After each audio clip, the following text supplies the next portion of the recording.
My dad was worried that my mom was working too hard, and he couldn't get her to not work hard. And we girls, we tried.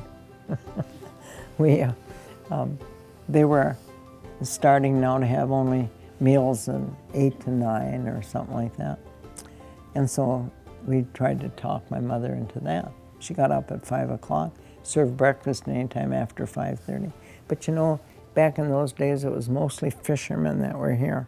They came, they rented boats, and they rented boats on other lakes.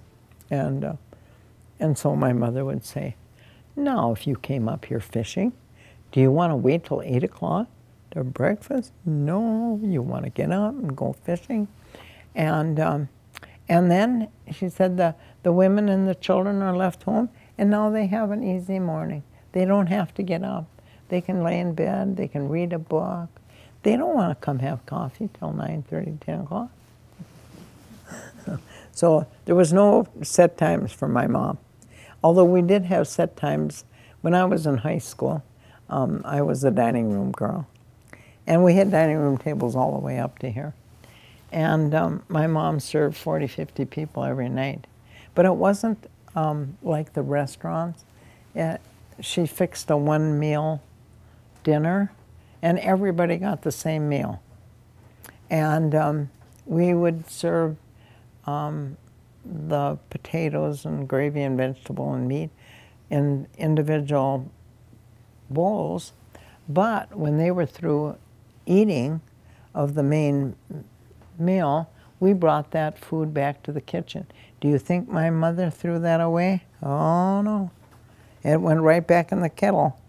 There was no putting cigarettes out in the food. And we had three, 5:30, 6:30, and 7:30. And so we would serve those 30, 40 people. I was heartbroken the year that they sold the resort. We all felt bad that we were selling the lodge. I mean, it was our only home, you know. But I expected to work that summer. And I was planning to go to Minneapolis to go to this trade school. And I needed the money. And now I wasn't going to be able to be here. And so the Sleeps who bought the resort, they brought quite a few family members, and so they didn't hire anybody. But she did not want to serve meals. And my mother said, we took these reservations in good form. You have to serve meals this year.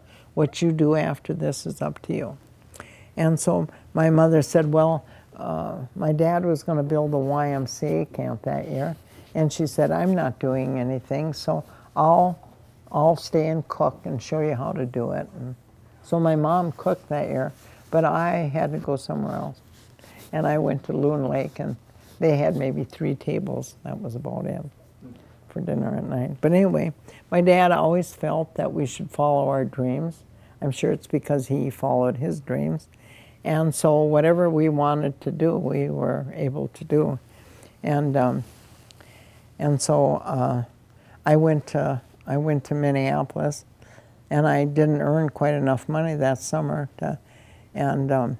So now I'm saying to my dad, now I didn't make enough money. I had to have $400.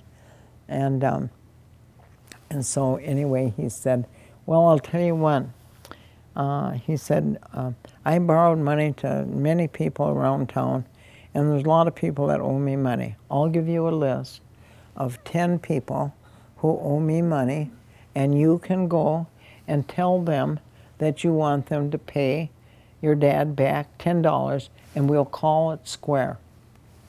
And gosh, I thought that sounded like a good job, you know? And so I was all prepared. So my dad gives me this list. Well, they were all the important people in town. The banker, the superintendent of schools, and now me, this measly little kid supposed to go and ask for $10. I just didn't have enough nerve. I was pretty brave, but not that brave. So anyway, my dad borrowed me the money.